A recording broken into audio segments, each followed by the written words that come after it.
सदाशिवसमारम्भां शङ्कराचार्यमध्यमाम् अस्मदाचार्यपर्यन्तां वन्दे गुरुपरम्परां श्रुतिस्मृतिपुराणानाम् आलयं करुणालयं नमामि भगवत्पादं शङ्करं लोकशङ्करं शङ्करं शङ्कराचार्यं केशवं बादरायणं सूत्रभाष्यकृतौ वन्दे भगवन्तौ पुनः पुनः ईश्वरो गुरुरात्मेति मूर्तिभेदविभागिने व्योमवद्व्याप्तदेहाय दक्षिणामूर्तये नमः। ॐ सहनावतु सहनौ भुनक्तु सह वीर्यङ्करवावहै तेजस्विनावधीतमस्तु मा विद्विषावहै। ॐ शान्तिः सर्ववेदान्तसिद्धान्तगोचरं तमगोचरं गोविन्दं परमानन्दं सद्गुरुं प्रणतोऽस्म्यहम्।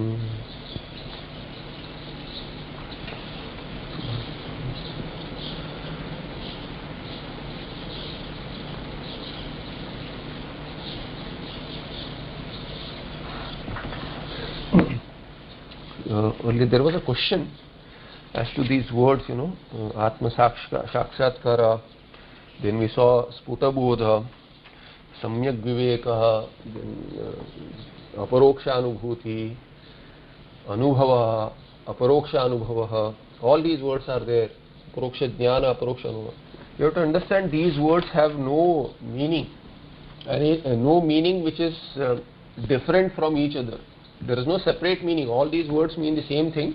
It means that knowledge with that kind of clarity where there is no doubt left, where there is nothing left to inquire into further. You just stay there. I have explained earlier, there is no difference between Anubhava and Jnana. Jnana is Anubhava, Anubhava is Jnana. The only difference there is that all Jnana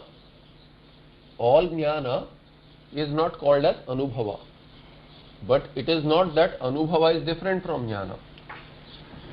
Smriti bhinna jnanam Anubhava. That knowledge, see, if you recall something from your childhood, that is still knowledge.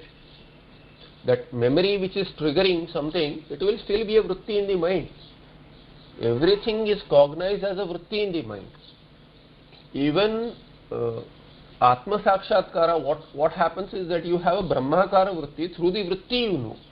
Without the vritti, so if people say that it is intuitive. Yes, okay, it is intuitive. Maybe it is intuitive. If you prefer the word, if you have a better understanding using the word intuition, it can be said that it is an intuition. How is it an intuition? After the mind is trained through Shravana, Manana and the Shuddha Vasanas counter the Ashuddha Vasanas, then intuitively something is happening if we say it's okay. But what is happening really? It is still a vritti. That intuition is also a vritti. It is intuitive knowledge, right? So that knowledge is jnana. It will be vritti. Without the vritti you cannot know anything. That's why manasaya vedam aptavyam. This is attainable only through the mind. We don't have any other tools. We can't say that something else is going to happen and suddenly some flash of light. Even if you say it is a flash of light, hypothetically that flash of light will take place in the mind. The way they show, in cartoons they show that a bulb lights up over a head. That bulb will light up within, right? You will see, you will cognize that within, in the mind. It will always be a vritti in the mind. Without the vritti, nothing is going to happen. There has to be a vritti. To take away something, there has to be a vritti. To create something, there has to be a vritti. Moksha is not created. Then what will happen? There will be a vritti which will take away ajnana. So the vritti being strong in the sense, it should be long enough, it should be strong enough to take away the ajnana. If the ajnana is stronger, the vasanas are stronger, ashuddha vasanas, than the shuddha vasanas, then one may fall back into samsara with the ahankara mamakara. So that journey continues. It is a growing clarity. And when the vritti takes place, finally when the vritti takes place where there are not enough obstacles to block this Atmanubhava, what is happening is that the vritti resolves. All vrittis are going to resolve. We have seen the entire section is talking about this samadhi, through samadhi, through samadhi. What is going to happen is the Ashuddha Vasanas are going to be countered, and when there are not enough obstacles to block this Swarupa, your Swarupa which is reflected in the Antakarana, that is not blocked anymore because the mirror is clear now. Mirror is clear because the Ashuddha Vasanas are countered. Then, just like the image is clear in a mirror, so is your own Swarupa clear to you. That vritti resolves. It is again with the mirror example, the example is only thus far. How far? Just to compare the clarity of vision. But it is not something which is going to be objectifiable ever. If you have objectified it, it is not moksha. Whosoever claims that there is Atma Darshana which is real, not figurative. Atma Darshana as in Darshana Shabda means that he has seen as though he has seen. Whether it is, Ajna Chakra or in his Hridaya Akasha, wherever he is seen, it is all bogus. Why bogus? Because it is not Nirguna. It is bogus from the perspective of from one who wants Advaita Moksha, which is Nitya, that Sukha Swarupa. There may be Sukha in that kind of a Darshana, seeing your own image in there's people who say that you see your own image. If you have seen your own image, you have objectified it. One, a major flaw. Second is that having objectified it, what you have seen is limited. That akara is limited. So if you have seen something limited, how can it give you limitless moksha? It cannot give you. We have to have this entire struggle of understanding Viveka Chudamani. Through that we have to have that much clarity that there is nothing which is going to happen like you snap your fingers and that's it. Something is going to happen. Nothing is going to happen. It is over a period of time. And if it has to happen that way, it will be like Bhagavan Ramana Maharshi where no questions exist. Then we won't ask any questions. We'll drop everything lock, stock and barrel. It is not going to be sitting at home. If such a thing is going to happen, if something is going to happen in that moment, if you see somebody has mentioned that something happened for a jnani in that person's life, something happened and then the entire thing changed, everything was clear, or you say there was anubhava itself. Let's take it literally that there was experience, there was some experience. That experience is nothing but knowledge. But if we say that there was an experience which is different, something is going to happen. If that moment does exist, then you see everywhere after that moment, the person has not continued the way he was earlier. So that is the moment which is a defining moment where a person has left everything as everything is unreal completely. Can that happen? Have you seen such examples? Well, very few, very rare. Even such people have gone into seclusion and continued. Even Bhagavan Ramana Maharshi, if you say that he attained moksha as a child with that so-called sakshatkara moment, if you counter or you ask even somebody who would ask Bhagavan Ramana Maharshi, what did he do in the cave then? This entire repetition that we are having here, this is exactly what he did in the cave for 20 years. Not 1 or 2 minutes or 2 hours. 20 years. What was this? For the jnana to become sthira, it takes time. So whichever word gets to you, hold on to that word. There is no difference. Sputa bodha, some spurana is happening, that I, or you say aparoksha anubhuti, anubhavaha, aparoksha jnana, all these words mean the exact same thing, whereby there is no obstacle, there is no doubt, and you can remain in the Atma Tattva without a second. It is Vrityatmaka, that Vritti will resolve into Samadhi, and then there is nothing other than the entity existing. That is Moksha. Now, it comes and goes because the Vasanas are not gone completely. If they are not gone completely, you have to stay with it. 20 years. Take Bhagavan Ramana Maharshi, who is one of the best jnanis we know in recent times. Even he had to stay with it. He was in Mauna, not even, being in the society. So how difficult it is going to be. It is not easy, It is just saying that, okay, jnane na moksha, I have got it. Just one single Mahavakya Shravana is going to do nothing for a person who is not an Uttamadhikari. And Uttamadhikaris do not exist even in Upanishad. You look at in Upanishad, where do you see one Tattvamasi, one Aham Brahmasmi, one statement, and then this Shishya has become Mukta? It is not.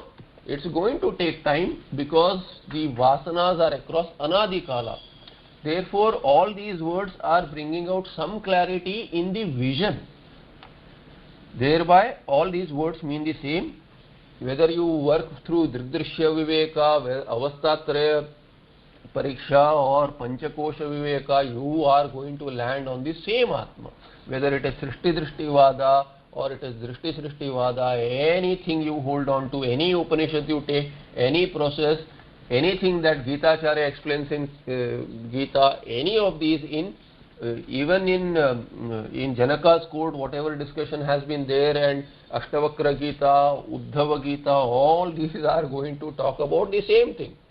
The words may be different, and one word may get to some person, the other word may get to another person, but all these words mean the same thing. You can pick Tripura Rahasya, that will also talk in very different, it will not give up anything other than consciousness. So only Sat Brahma, Sat Brahma. So is there only Sat Brahma? It is same Sat Brahma, which is Chit Brahma, as well as Ananda Brahma, Ananta Brahma. Some people like to elaborate through one word or other, but it all means the same. If you prefer a particular word, if you understand a particular word in a better manner, hold on to that, there is no issue. But to consider that it is objectifiable is not right. And if you think that there are some shades of difference, that is only because there is some growing clarity with one word. Like for example, some may say that awareness is a better word than consciousness. I personally prefer consciousness than awareness. It is a particular choice as to how you have been trained, how do you understand the translated word. Preferably, once you understand the word, hold on to the Sanskrit word instead of a translation. That's why Pujya Swamiji had an issue with the word experience. That's why he said that he went the other way around from the way the people talk about experience, and then he used to say Anubhava is wrong. There is no Anubhava, it is only Jnana. So he used to say there is no Anubhava at all, it is only Jnana. Because the experience, the word experience as a translation, how it is understood is subject-object division. But so is Jnana. Jnana is also subject-object division. But people don't misunderstand knowledge the way people understand Anubhava as experience. So he didn't like the word Anubhava, he used the word Jnana all the way. But Anubhava, Jnana, Aparoksha, they mean the same thing, and it is Anubhava is used especially to differentiate from Smriti. It is not Smriti. If something that you have done and you had some memory of that, if that triggers it, that Anubhava is not Moksha. Anyway, with that background, since this keeps on coming, and this is a doubt for many people, and it will keep on coming, because we are expecting something to happen and nothing happens. Why? Because nothing is going to happen in a short time, one, and it is not something which is going to mark a complete difference in life, saying that this is it, I am done. It is going to happen very slowly, very slowly generally, but it can happen faster if we commit the entire life to it. Entire life meaning the way we compare, if we bring in case study example saying that okay, this person had it in this manner, is it this way? So this is not working, the way this elaboration is, it's all appearing very theoretical. Is there a practice? Practice is yoga. That is not for moksha, that is to counter the obstacles, that is all. The Jnana is not going to come through Yoga Shastra. Jnana is going to come only through Vedanta Shastra, only through Shruti. Yoga is a practice to remove obstacles for Chitta Shuddhi initially, and then to remove Vasanas later, and Manonasha. So all these words are very fanciful, Manonasha and all this, the mind is going to just get destructed, it will never come back. You see the behavior of a Jnani.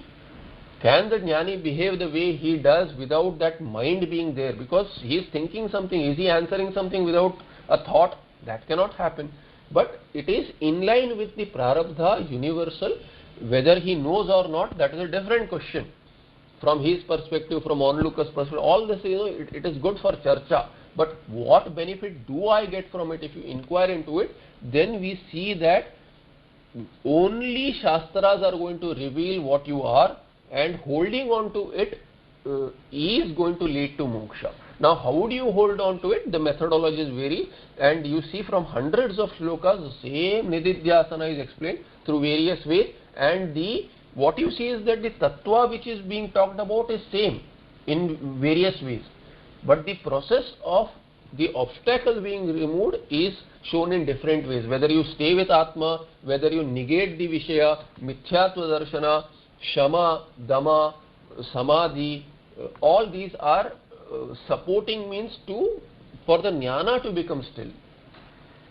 So this is the process. Any which way you go, you will end up in the same reality, and staying there takes a lot of effort. It is not easy being in samsara and saying that yes, I have got it.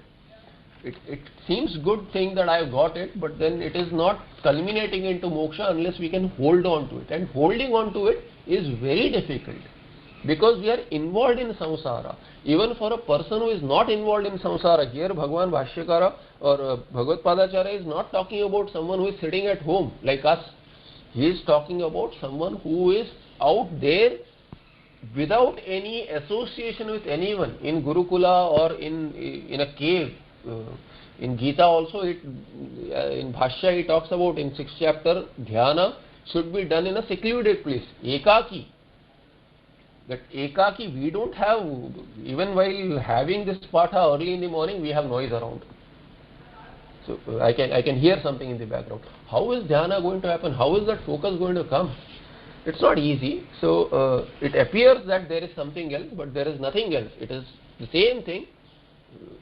Let not the mind get bored with it, as in staying with it, and let it not confuse us saying that no, something else is there. People keep on jumping prakriyas and trying something else, going to some other institution and trying something else which may work, but nothing is going to work. You can try.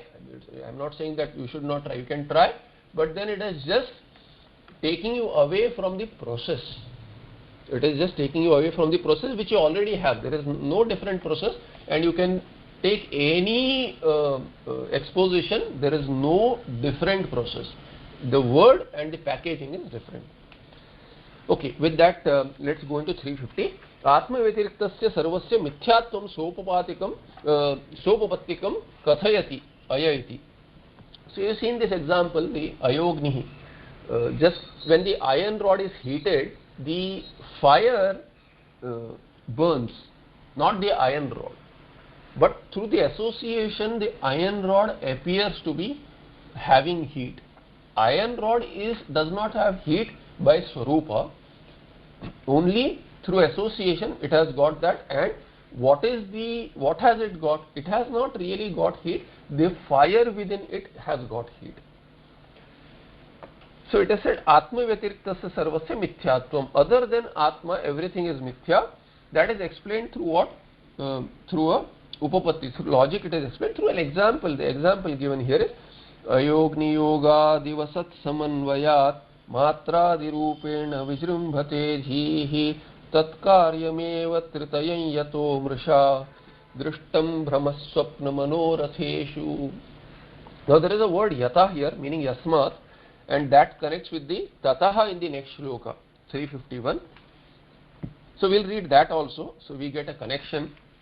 Tato vikara prakruter aham mukhaha deha vasana vishayascha sarve shanen yatha bhavina esha atma nodeti napyeti kadapi nanyatha. So ayogni yogas eva sat samanvayat, just like the iron rod is pervaded by Agni. When it is heated up, the heat in the fire, meaning the fire itself, pervades the iron rod. Similarly, Sat Samanvaya, the Sat Padartha Atma, I has anuvritti in every cognition, in everything that exists. There is Satta which appears everywhere. We see that Ghata Asti, Pata Asti. Why? Because I cognize it. Brahmatma is present, and in that presence everything seems to have a reality. So Sat Samanvayat Matradi Rupena Dhihi Vijrumbhate. Thereby what happens? The Vishayas which are there, we have seen that in the Srishti Prakriya, how everything comes from Brahma, Sad Brahma, and then after the Bhuta Bhautika Prapancha is created, then the Sharira is carved out of that, and the Brahmatma associates as an individual with this Sharira as Ahankara, Aham. I am this individual now. Then that individuality is in the Dhi, in the Buddhi, in Antakarana. That Dhi itself shines forth in the form of other objects. So this is how it is said, Matradi Rupena Vijrumbate, Dhi hi Vijrumbate. This Dhi appears in the form of Matra. All the objects, basically all the sense organs, through the sense organs it objectifies everything that which exists. Thereby what happens, just a second, have I done the earlier one?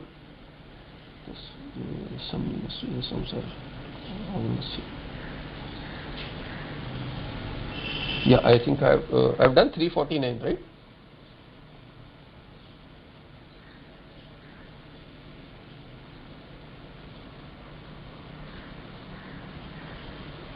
Yeah, I think I've done 349.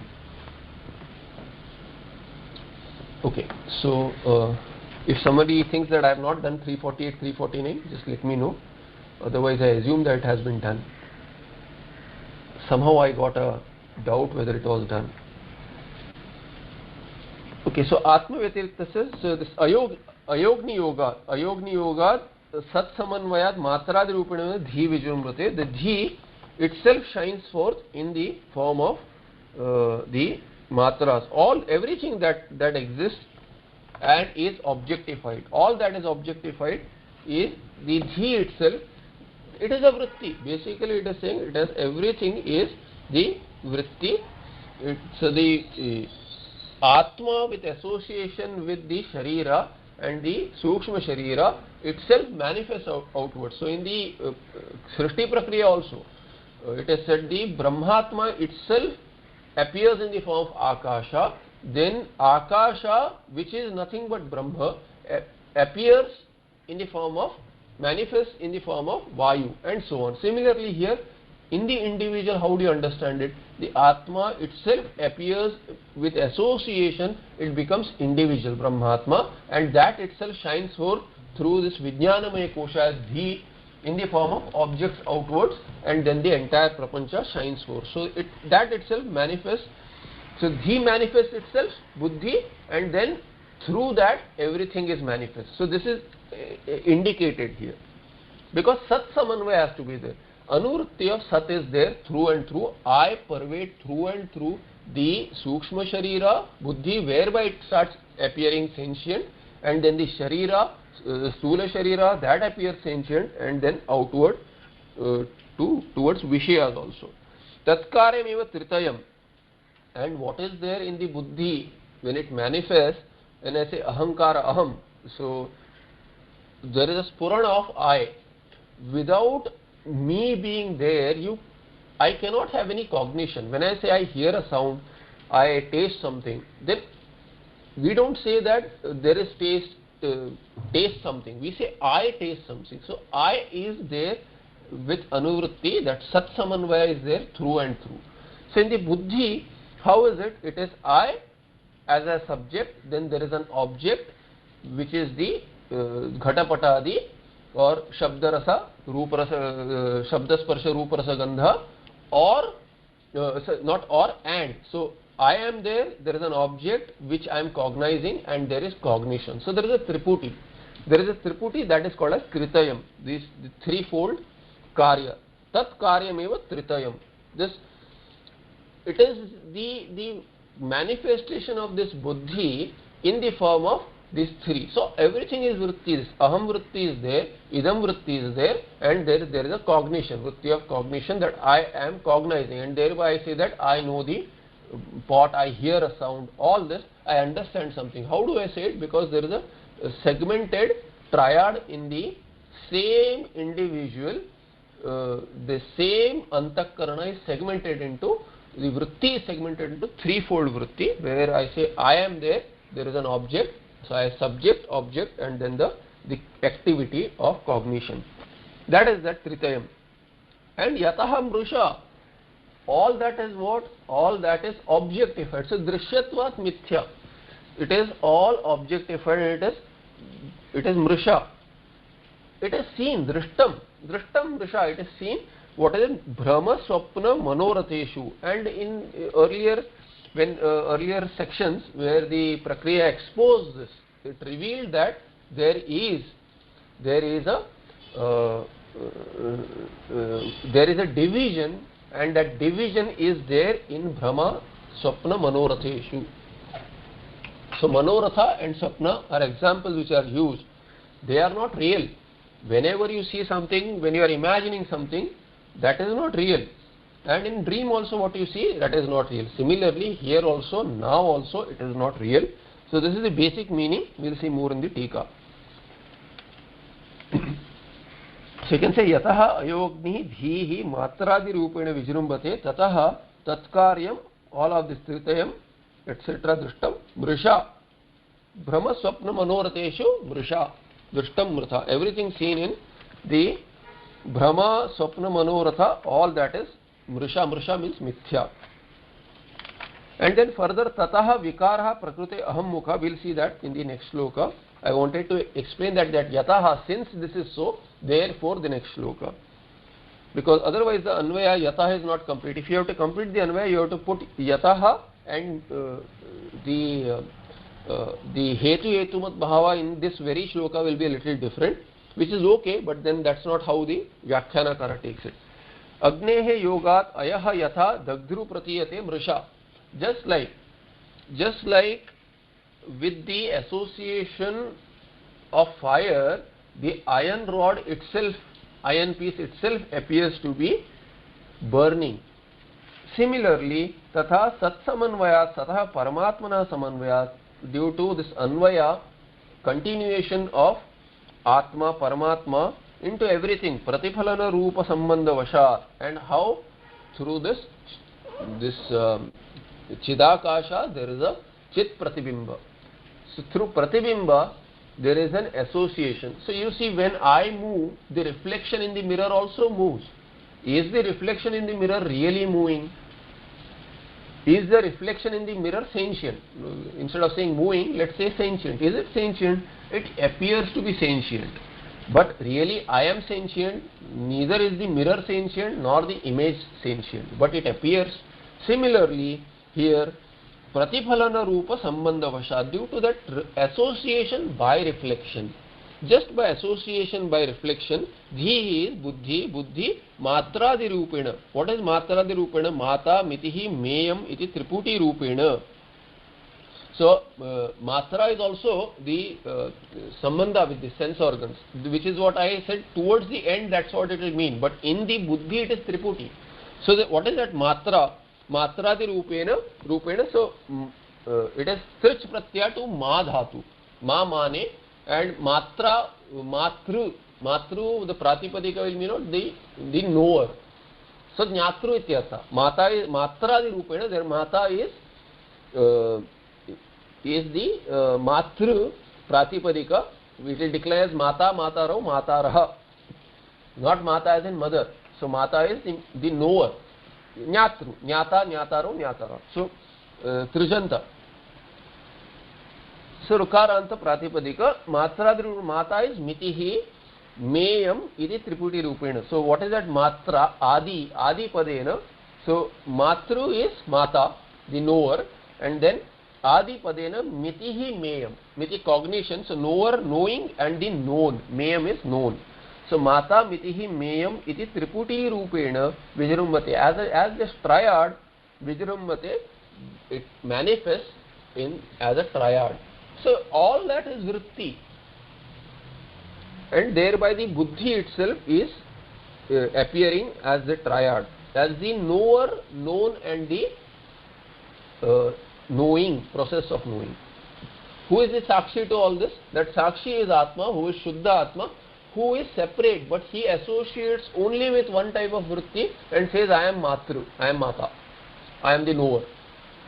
Thereby he becomes a subject, and when he becomes a subject associated with one part of the buddhi, then the other parts of the buddhi, thereby the vrittis which are appearing separate from him, the object and the cognition, he says there is a process going on and I know the object separate from me.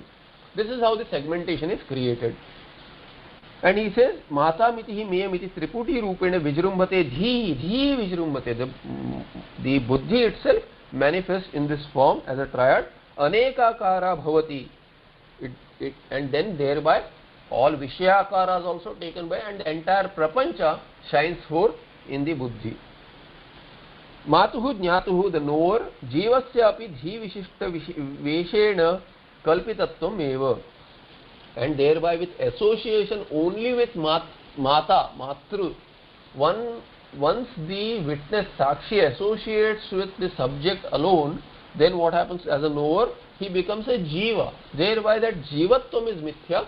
So jivasya api dhi vishishta veshena, since he is associated with that subject which is a vritti, dhi vishishta, it is just a specific type of buddhi Grupa, it is the form of a buddhi. That is called as jiva here. Therefore, jivasya api dhivishishta veshena kalpitatvam eva. He is imagined. I am not imagined as a sakshi, but once I associate with the jiva, as jiva I am imagined, but as a sakshi I am not imagined. Anveshtavya atma vijnanat prak pramatritvam atmanah अन्विष्ट स्यात् प्रमाता एव पाप्म दोषादि वर्जितः इति प्रमातृत्वम अपि कल्पितत्वम. And he quotes a pramana for that, which says अन्वेष्टव्य आत्मविज्ञान. Through this atmavijnana, which should be understood, should be known, should be gained, it should be inquired into, and that atmavijnana, due to that atmavijnana, not due to that, here it is dikpanchami, prak is there. So atmavijnanat prak, before this Atma Vijnana, which should be inquired into, that before that Pramatrutvam Atmana, the Atma is a knower. We all say that I know the pot, I have this Brahmatma Jnana. All that is Paroksha. Just like knowing the pot, you are not the pot. You know the pot, you see the pot, you hear the pot, you hear a sound. You are not that sound. Before Atma Jnana. Similarly here, before Atma Jnana, Atma is only a knower, separate from the known and the knowing. Separate from the cognizer and the cognition stands this cognizer before Atma Jnana. But after Atma Jnana, all this is nothing but one tattva, which is manifesting. Thereby, Anvishta syat pramata eva papma doshadi varjita. But really, if you inquire in it, who is this knower? If you see, as a knower means as a cognizer, as a hearer, as a taster, as a seer, all these as in the form of that segmented individual who is doing all this karma of associating with the sense organs, and through the sense organs connecting with the world and doing all that one wants through raga dvesha, one becomes a punya, one who has punya or papi, becomes a sadhu person, becomes a sadhu or becomes a papi. But who is this Shuddha Atma? Shuddha Atma is without any papa. Papma dosha varjita. Doshadi varjita. Adipadena dosha punya also can come in. He is free from punya and papa. If you are a knower, then you will have punya and papa, because you are a karta, you will become a bhokta, because jnata is a karta, mata is a karta. Being a karta, you have to be a bhokta. So thereby you are no longer the Atma which is talked about in the Upanishad. Upanishada Purusha it is not. Then who is it? It is this Samsarika Purusha. So therefore the Jnata, who is considered as the only the Jnata being the Atma Brahmatma, is not correct. Thereby it is Papma iti Pramatrutam api kalpitatvam. Kalpitam. So therefore all this being a pramata, I am a knower, is wrong. I am a subject is a wrong understanding. In the end, initially we see that I am a subject. There the subject-object division has to be done.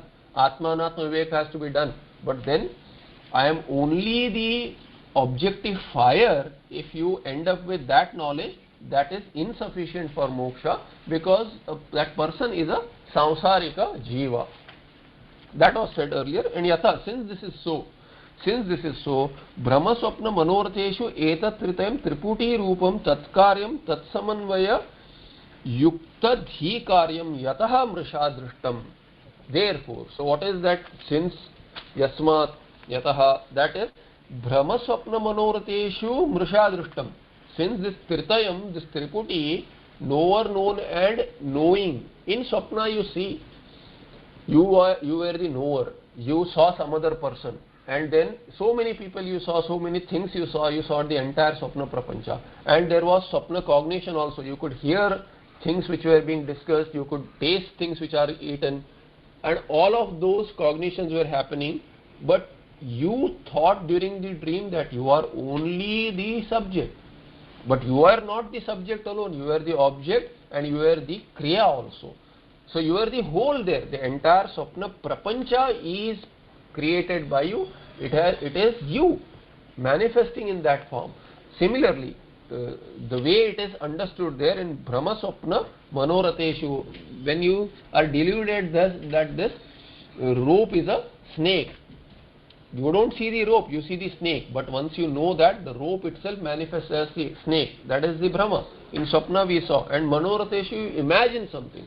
There is no Brahma really. You are not deluded. You are sitting in the class and then you think about something. Or you are talking with someone and suddenly the mind roams around and it creates something. You are planning something ahead.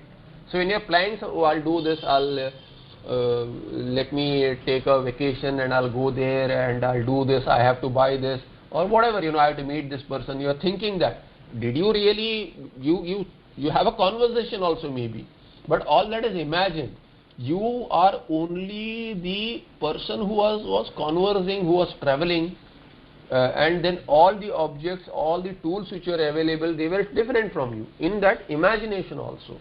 All the activities were different. But really, when you come back to this reality here and now, then you see that imagination was all you.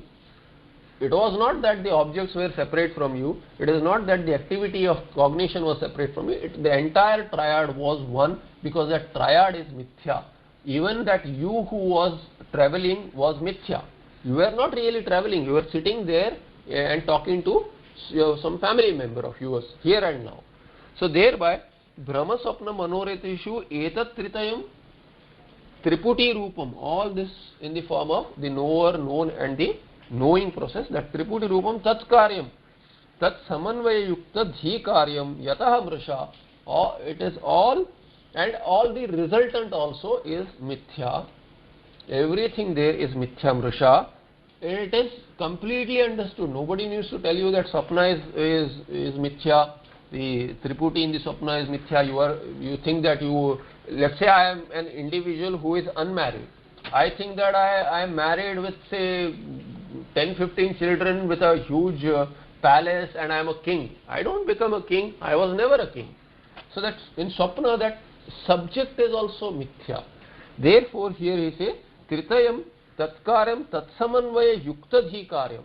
That Dhi is having an Anvaya. It continues through and through and manifests itself as a subject, object and the cognition activity. Yataha mrisha drishtam, since it is seen so. Tataha vikaraha prakrute aham mukhaha. Prakrute vikara, all these are what? Prakriti vikaras. The prakriti vikara, dhi karya. Prakriti, there is only this aham vritti which goes there. It's not aham vritti, the sat samanvaya, the sadatma has an anuvritti into all of this. It pervades all this. Ishavasya midam sarvam. All this is pervaded by the tattva. Thereby they gain the reality as though. So prakrute vikaraha aham mukhaha, starting from ahankara, aham mukhaha, deha avasanaha, ending with the deha, the stula sharira. So starting with ahankara, which is the first segmentation, and then ending with the deha, limiting yourself to that deha. Vishayasya sarve, I said this in the earlier sloka itself, that dhi pervades through and through into the prapancha. Basically all that prapancha is in the mind. So if it is pervaded in the form of triputi, it is covered in the form of cognition and the cognized. So the entire prapancha is covered, but vishayasya sarve, they are all what? The tato vikara, all these are vikaras of Prakriti. Kshane anyatha bhavina, and in that moment, kshane, in that kshana when you are cognizing it, kshane anyatha bhavina, they are mrisha really.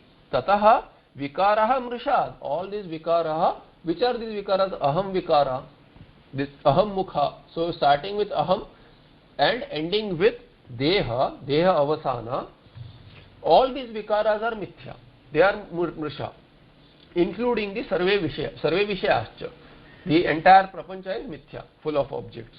But in the moment, you see the prapancha as real. You see I am real as an individual. I am a son or a daughter of such and such a person. I am an engineer, doctor, and then all the objects, all the things and people you deal with, that is also there. The entire prapancha is there. You are there. The prapancha is there, and then the dealing with the prapancha, all those activities are real. Kshane anyatha bhavina means other than mrishatvam, meaning satyatvena. Anyatha bhavina, they appear as though they are real, but they are not real. Esha atma na udeti. However, this atma, all of these in kshana they have a presence, by they are born and as though born with a reality, and then after this kshana is gone, then after that moment they cease to be. If you stop giving it reality, the prapancha ceases to exist. With the subject, object and the cognized, the triputi, with the triputi division it stops to be existent. But the Atma, which is the real witness, who gives it reality, Esha Atma, who is me. I am that Brahmatma, na udeti, na apyeti. I don't arise and go with the cognition and cognize and the cognizer. When they are there, even then I am there. When they are not there, then also I am there. That Sat Padartha has an anuvritti into the triad, but when the triad comes on and goes away, I do not come on and go away. I am still existent. I have always been existent. Thereby, na udeti na apyeti esha atma kadapi na anyatha. And it is never, anyatha means it's never mrisha. It is never unreal. I am always real.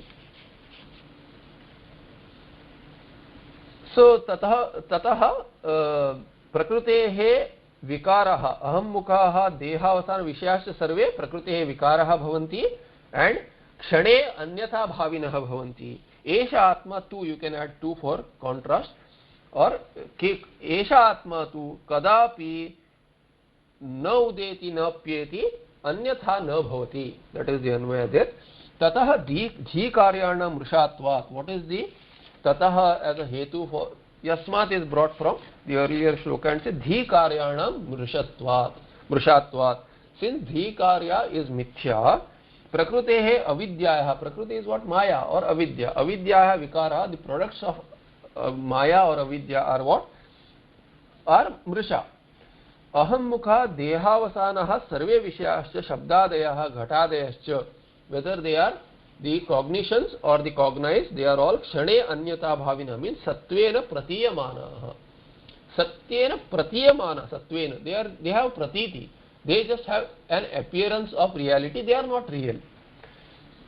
Eva vimarshe kriyamane asanta bhavanti. So kshane anyata bhavina, how do you say in the moment? Because if you inquire into that moment, whether they are real, vimarshe kriyamane, once vimarsha is once inquired into, asantaha bhavanti, they lose their reality. Ataha drishta nashta swarupataya na satyabhuta. So drishya viveka, you know that drishta nashta swarupa, as long as you cognize it, they have an existence. But then as and when you are seeing it, you see the change, and then so that you drop the pot, it is there, but then it gets destroyed in that moment. Or you watch something over a long period of time, you see change. So thereby, drishta nashta swarupa, really it is as and when you are seeing, the objectified is undergoing a change. Even the subject who is not the sakshi, the subject who is the knower, is undergoing a change. How so? Because grammatically also, wherever the change happens, wherever the vritti happens, that locus is undergoing a change by becoming karta, bhokta ityadi. So it is undergoing a change. Now for example, you are listening to something and then suddenly you see a bright flash of light. So when you are listening, you are no longer a listener, you become a seer when the light flashes. Although you were a listener, so the listener subject has now become the seer subject. So thereby he has undergone a change, drishta nashta swarupa. So in the triad, the entire triad, including and expanding unto the vishayas, are all mrisha. They are drishta nashta swarupataya mithya, na satya bhuta. They are not real. Esha atma tu. So he has added tu there. So to contrast. So we also add tu in the anvaya for contrast. Esha atma tu. On the other hand, this atma, which is me, this atma means which cannot be objectified. I am that witness, sakshi atma. Kadapi na udeti no utpadyate. Never rises. Na pyeti na nashyati va. Never gets destroyed or never becomes unmanifest. Anyatha api na bhavati. So anyatha means in any other manner other than Satswarupa, it cannot exist in any other manner. Tasya dhyaha iva parinama api nasti. There is no change. It is not changing like the buddhi. Niyata eka rupa eva. So it is nitya eka rupa. Niyata eka rupa. It always of one type, meaning there is no other type. It is one Advaita Tattva which never undergoes any sort of change. It remains the way it was, it is, and it will always be in that manner. Sarvada avatishtate ataha satya iti bhavaha. Always it remains so, therefore it means I always remain so. This is the meaning here. In continuation, 352 says, Nityadvaya khanda chideka rupaha buddhyadi sakshi sadasad vilakshanaha aham pada pratyalakshitartha pratyaka sadananda ghanah paratma. So nitya advaya akhanda chit eka rupaha. All these words we have seen, it is always existent. Ananta nitya, advaya non-dual, akhanda homogeneous, chit consciousness, and eka rupa one without a second. Buddhyadi sakshi, who is really a sakshi, who is not the triad. He is not the subject mata or pramata. Matradi rupa is mithya, but Buddhyadi sakshi is not mithya. Therefore, jiva, when taken as an individual with a jivatva, is mithya, but the jiva really is Brahma. Therefore, sakshi, Buddhyadi sakshi is not mithya. That sakshi is sadasad vilakshana. Sadasad vilakshana means he is different from the one which has a form, sat. Not sat meaning sat Brahma, but sadasad vilakshana means sat is with form and asat is without form. Whatever is formless also, he is different from. Whatever is having a form, formed, he is different from. Aham pada pratyaya lakshitartha. Therefore, aham pada pratyaya lakshitartha. That aham pada pratyaya, when you have that prati, that I, what is that I?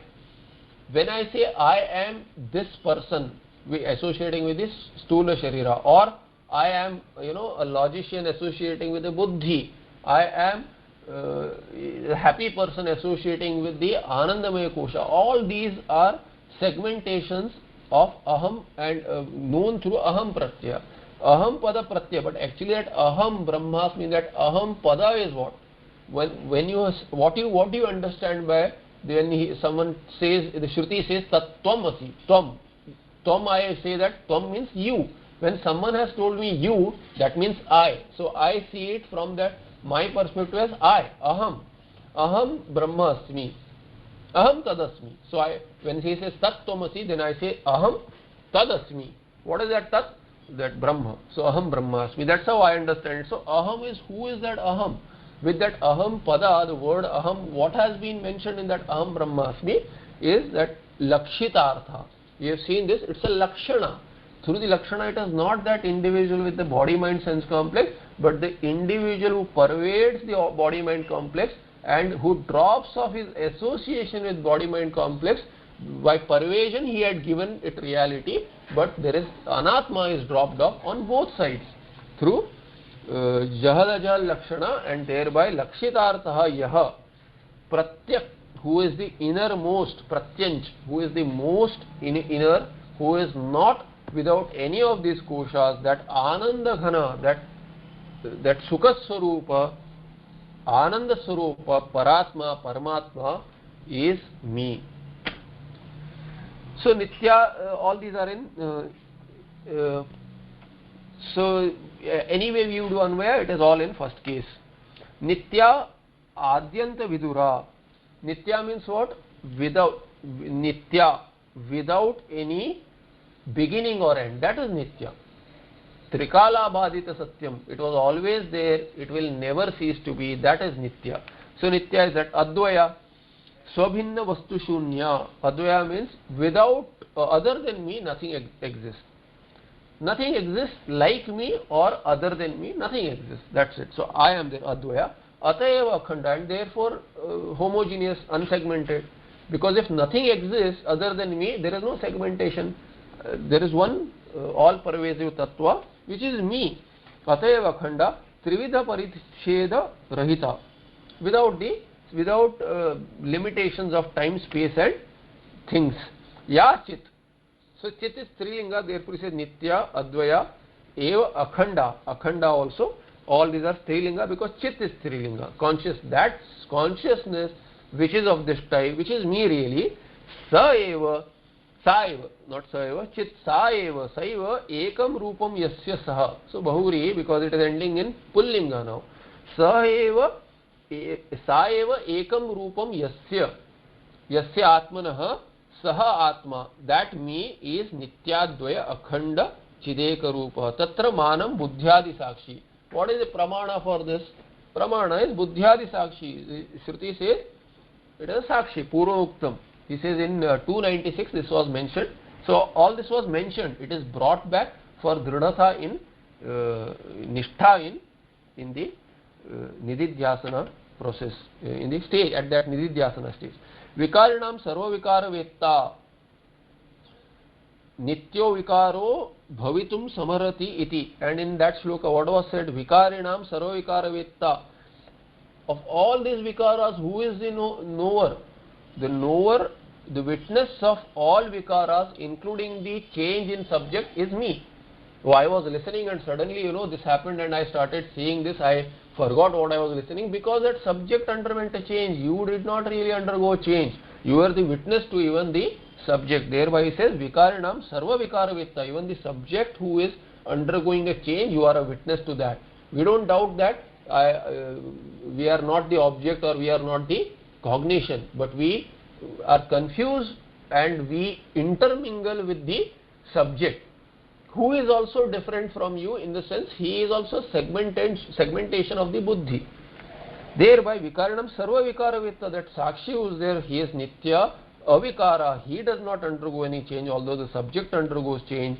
Bhavitum Samharati iti, and that witness is me.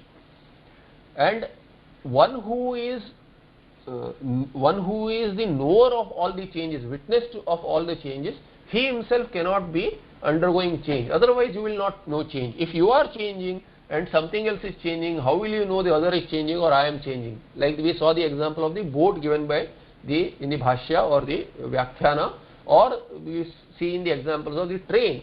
The train is moving, whether your train is moving or the train next to you is moving, we don't know. So it is not clear. But generally when you are still, you can make out the difference by looking here and there. On both sides if you look at it, then you will know. If the platform is still and if the other train is moving, then you know that you are still. So when you are still, it is easier to make out. Otherwise when you are undergoing change, it is not possible. Therefore he has to be avikara. That avikara nitya alone can know the change. If you cease to be from moment to moment, you cannot know the change. Ataha sadasad vilakshanaha anadimat param brahma na sattanna sad uchyate. In the Bhagavad Gita 13th chapter it is said this sadasad vilakshanaha, he is different from sat. And how is it said? Na anadimat param brahma na sat tanna asad uchyate. Neither sat nor asat is this Brahmatma, and that is the meaning here is sadasad vilakshana. What is that? He is not formed or formless. He is different from both the the products which are having a form or not having a form. Iti Gita Vachanat avidya tatkarya bhinna ityartha. Avidya and its karya. So here manifest and unmanifest, that meaning is taken. So with the form or meaning what unmanifest is without form. Whatever is manifest has some kind of a form, thereby different from manifest and unmanifest. Because unmanifest, although Brahma is also unmanifest, what is really unmanifest there? Unmanifest is Prakriti. He is different from the Prakriti and Prakriti Karya, Maya and Maya Karya, Avidya and Avidya Karya. That is said here, Avidya Tatkarya Bhinna Ityartha. That is the meaning of Sarasad Vilakshana. Aham pada pratyalakshitartha Lakshana aham pada janyopasthiti vishaya ityartha. The I am that which is known through the Lakshana Vritti, which we have seen, aham pada janyopasthitihi, that aham pada generates the knowledge through Lakshana. Pratyak Sadananda Ghanaha. So Pratyak Sadananda Ghana is Pratilomyena Anchati iti Pratyang. That is the derivation of Pratyang, the innermost self. And Asat Jada Dukkhahankaradi Vilakshanataya Satchidananda Swarupena Prakashamanaha. Ananda Ghana means Asat Jada Dukkha. Asat, Jada and Dukkha, all these are what? They are Dukkha Karaka. All Asat, Jada, all the Vishayas which are Jada, they are Dukkha Karaka. There is no sentience in them. They are all Asat also. They will not have an existence beyond the existence you offer them. So Asat, Jada, Dukkha Ahankara, Dukkha Ahankaradi Vilakshanataya, in all these forms, as through Ahankara, as different from you. Vilakshanataya Satchidananda Swarupena Prakashamanaha. They are all appearing due to your presence, but then Pratyang is what? I am different from this. So therefore Asat Jada Dukkhankaradi Vilakshanataya Pratyang. I am different from all of these cognized at all levels of all koshas. So they are explained here with all kinds of koshas. Satchidananda Swarupena, that me, innermost self, is existent in the form of Sat, Chit and Ananda. That in the form means in the nature, in that nature. Prakashamanaha, who is revealed. I am revealed through that Lakshana Vritti as Satchidananda without any association with any koshas. That me is Sadananda Ghanaha, is one single existent and ever existent Ananda Swarupa, homogeneous Ananda, which is without a break in between of Dukkha, always Sukhi, always blissful, Kalatraya Abhadyananda Swarupa, which is not going to change in time, Paratma, Paramatma, iti Atmayathatmyam Katitam. This is the reality of one's own Swarupa, as talked about here, it is discussed here. This is 352, we will see the 353 in the next part. Sarva Vedanta Siddhanta Gocharantam Gocharam Govindam Paramanandam Sadgurum Pranatosmiham. Tatsat. Any questions?